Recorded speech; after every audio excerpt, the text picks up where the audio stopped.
जय हिंद मेरे डियर साथी। मैं आपका साथी विकास और आज हम देखने वाले हैं वॉल्यूमेट्रिक एनालिसिस के बारे में। ये देखा जाए तो डी फार्मा फर्स्ट ईयर का आपका फार्मास्यूटिकल केमिस्ट्री का पोर्शन है। ये आपके सामने देख सकते लिख रखा वॉल्यूमेट्रिक एनालिसिस चैप्टर नंबर 2। इस वीडियो में हम क्या क्या देखने वाले हैं आपको बता देना चाहते हैं। वॉल्यूमेट्रिक एनालिसिस का इंट्रोडक्शन देखना चाहते हैं, ठीक। उसके बाद fundamental of the volumetric analysis देखेंगे। उसके बाद आपके सामने क्या होगा, कैसे कोई प्रोसीजर करते हैं कि वॉल्यूमेट्रिक एनालिसिस कर सकते हैं, इसको पूरा डिटेल में देखेंगे। और हमारे सिलेबस में कितने टाइट्रेशन यानी वॉल्यूमेट्रिक एनालिसिस है। देखिए टाइट्रेशन और वॉल्यूमेट्रिक एटलीस्ट लगभग क्या होता है, सिमिलर होता है। जैसे मान लेते हैं आपके 3 नंबर में आ जाएगा वॉल्यूमेट्रिक एनालिसिस, तो सबसे पहले इसका इंट्रोडक्शन देख देना, फंडामेंटल इसका क्या सिद्धांत है ये लिख देना, किस पद्धति पे ये वर्क करता है उसको पूरा डिटेल में एक्सप्लेन कर देना, काम हो जाएगा। ये देखा जाए तो हिंदी तथा इंग्लिश मिक्स का बैच है, आराम से यहाँ से देख सकते हैं। तो पहले आपके सामने लिख रखा वॉल्यूमेट्रिक एनालिसिस के बारे में। अब इनके बारे में थोड़ा सा कहानियाँ इनकी सुनते हैं इंट्रोडक्शन में। वॉल्यूमेट्रिक एनालिसिस एक रासायनिक विश्लेषण विधि है, मतलब ये केमिकल सिंथेसिस विधि है, ठीक है, जिसमें किसी पदार्थ की मात्रा को मापकर उसकी सांद्रता का निर्धारण किया जाता है, उसी को वॉल्यूमेट्रिक एनालिसिस कहते हैं। कहने का मतलब क्या कह रखा है, एक तरह की रासायनिक विधि, इसमें कोई भी पदार्थ मेजर करके, याद रखना, नाप के लिया जाता है और उसके पास जो भी उसके अंदर कितनी सांद्रता है, जैसे मान लेते चाय बनाए हमने, तो चाय में चीनी की कितनी सांद्रता, उसको जांचने के लिए हम वॉल्यूमेट्रिक एनालिसिस का प्रयोग करते हैं। पहला पॉइंट। दूसरा पॉइंट में क्या लिख रखा, वॉल्यूमेट्रिक एनालिसिस को आमतौर पे टाइट्रेशन प्रक्रिया के माध्यम से किया जाता है। मतलब वॉल्यूमेट्रिक एनालिसिस होती है जिसे आमतौर पे हम टाइट्रेशन के प्रयोग में करते हैं, जैसे acid base titration, non aqueous titration, precipitate titration, complexometry titration, redox titration. हमारे सिलेबस में इतना है, ठीक। नेक्स्ट में क्या लिख रखा है, जिसमें एक ज्ञात सांद्रता वाले घोल को अज्ञात सांद्रता वाले घोल के साथ प्रतिक्रिया कराया जाता है। मतलब हमारे पास 2 घोल होता है, एक घोल का हमको पता होता है एक्चुअल में उसका कॉन्सेंट्रेशन यानी सांद्रता कितनी है। जैसे चाय बनाए तो हमको पता है इस चाय में हमने क्या कर दिया, 1 चम्मच 2 चम्मच चीनी हमने डाला हुआ है, तो उसकी सांद्रता हमको ज्ञात है। और एक दूसरा हम क्या ले लेते हैं, घोल लेते हैं जिसका अज्ञात यानी सांद्रता रहती है। अज्ञात मतलब हमको पता नहीं रहती है। घोल के साथ प्रतिक्रिया कराई जाती है जब तक कि यानी अभिक्रिया पूर्ण न हो जाए, जब तक अभिक्रिया पूर्ण न हो जाए तब तक हमको कराना, क्योंकि अभिक्रिया जब समाप्त होगी मतलब एंडिंग हुई तभी हमको एंड प्रोडक्ट का पता चलेगा, एंड प्रोडक्ट का पता चलेगा, उसी से अपना काम होगा, ठीक। तो वो लिख दिया गया है यहाँ पर। नेक्स्ट में वॉल्यूमेट्रिक एनालिसिस में उपयोग किए गए वॉल्यूम को माप कर विश्लेषण यानी किया जाना चाहिए। मतलब कोई भी वॉल्यूमेट्रिक एनालिसिस है तो उसका उपयोग करके हमको पता होना चाहिए एक्चुअल में रियल में ये क्या है, ठीक। तो ये सब हमको पता होना चाहिए। ये आपके सामने क्या था, इंट्रोडक्शन वॉल्यूमेट्रिक एनालिसिस का। अब वॉल्यूमेट्रिक एनालिसिस का तुम्हारे पास फंडामेंटल क्या है, लिख रखा ना, फंडामेंटल ऑफ वॉल्यूमेट्रिक एनालिसिस, मतलब वॉल्यूमेट्रिक किस सिद्धांत पे वर्क करता है, ये चीजें। अब देखिए अभी क्या बोले हैं, अनजान, आपको पता नहीं कि एक्चुअल में इसमें क्या है, जो अनजान चीजें हैं उसी जानने के लिए हम क्या कर देते हैं, वॉल्यूमेट्रिक एनालिसिस करते हैं। तो क्या लिख रखा है, जिस विलयन का विश्लेषण किया जाना है उस यानी उससे अननोन वॉल्यूम होता, मतलब जो तुम्हारे पास जिसको विश्लेषण किया जा रहा है उसको हमको पता नहीं कि एक्चुअल में इसमें क्या क्या चीज़ कितनी मात्रा में कितनी कॉन्सेंट्रेटर में हमको पता नहीं है, उसी को ज्ञात करना है।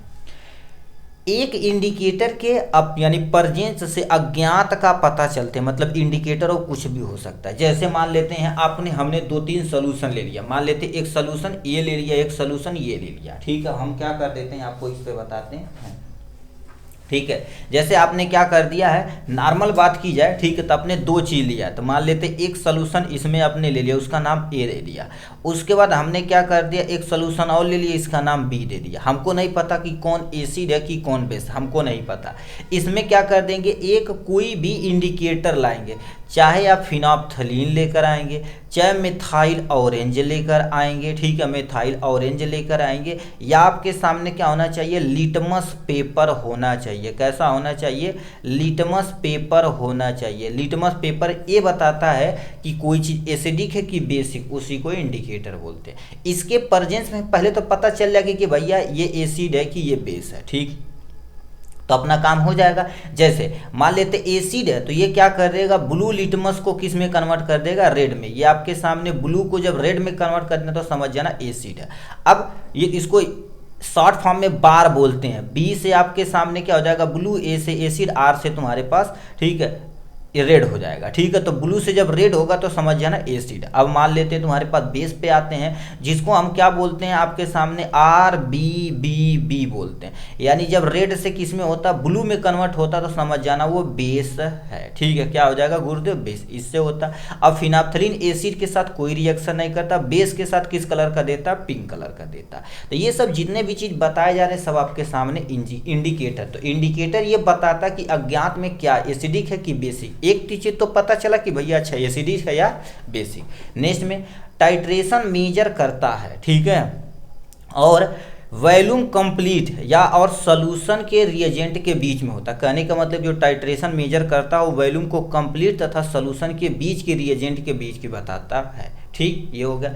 रिएजेंट और सॉल्यूशन की मात्रा अनुमान में अनुमापन में प्रयोग किए जाने वाले अभिकर्मक के आयतन और सांद्रता के निर्धारित करता। मतलब ये रिएजेंट और सॉल्यूशन ये डिफाइन करता है कि जो आप उपयोग किए हैं अभिकारक, अभिकर्मक क्या होता है, अब इसके बारे में समझते हैं। जैसे मान लेते हैं आपके सामने हमने दो रिएक्शन कराया, ए प्लस में आपके सामने बी, ये जब रिएक्शन करेगा तो क्या बनाएगा, ए बी। तो ये जो तुम्हारे पास होता है इसको अभिकर्मक बोलते हैं। मतलब अभिक्रिया से पहले जो भी चीज ली जाती है क्या कहलाती है, अभिकर्मक।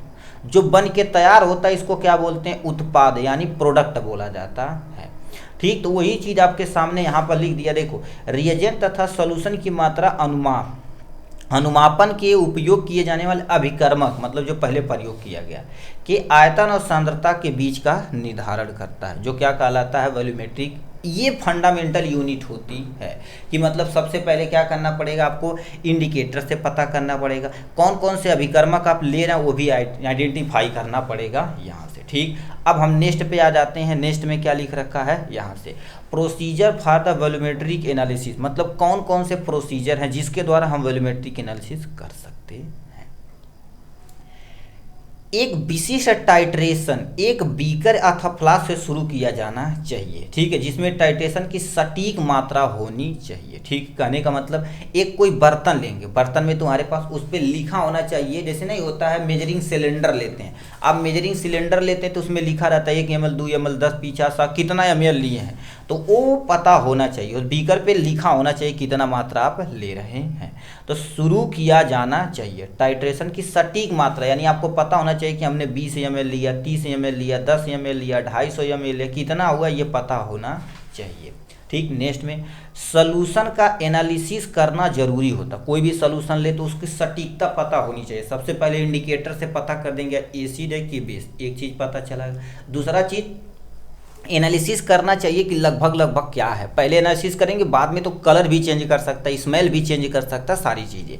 ठीक, तो उसका एनालिसिस करना जरूरी होता है, पहली पद्धत। दूसरा, सटीक टाइट्रेशन के लिए टाइट्रेशन की सामग्री का चयन बहुत जरूरी है। मतलब जैसे अभी टाइट्रेशन करने जा रहे हैं तो जो भी चीज़ प्रयोग कर रहे हैं उसका चयन आपको अच्छे तरीके से आना चाहिए। मतलब आपको पता नहीं कि बताइए इसमें का लेंगे, कौन सा इंस्ट्रूमेंट लेंगे, कैसे गिराएंगे। देखेंगे टाइट्रेशन वगैरह बहुत सटीक सा होते भाई।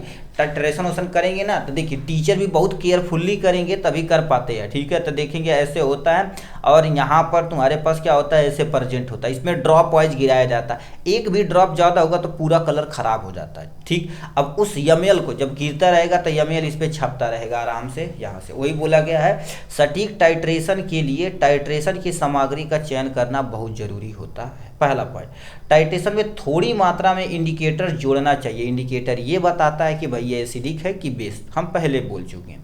उसका वेट जरूरी होता है। क्या होता है, वेट जरूरी होता है। ये सब करने के बाद यदि आप कर लिए तो इंड पॉइंट देखेंगे। इंड पॉइंट मतलब लास्ट में बन के क्या आएगा। ठीक है, अभी देखेंगे जितना भी आप लिमिट टेस्ट देखे हुए थे, limit test sulphate, limit test chloride, limit test of iron, arsenic, ये सब देखें तो इसमें दोनों सोल्यूशन को हमको कंपेयर करना रहता था कि भैया ये आपके सामने स्टैंडर्ड सोल्यूशन और ये टेस्ट सोल्यूशन, दोनों से कंपेयर करना रहता कभी कभी। वो इंड में किया जाता अंत में। तो वही इंड पॉइंट में आपको देखना पड़ता है कि यानी प्रोडक्ट एक्चुअल में सही बना है कि नहीं।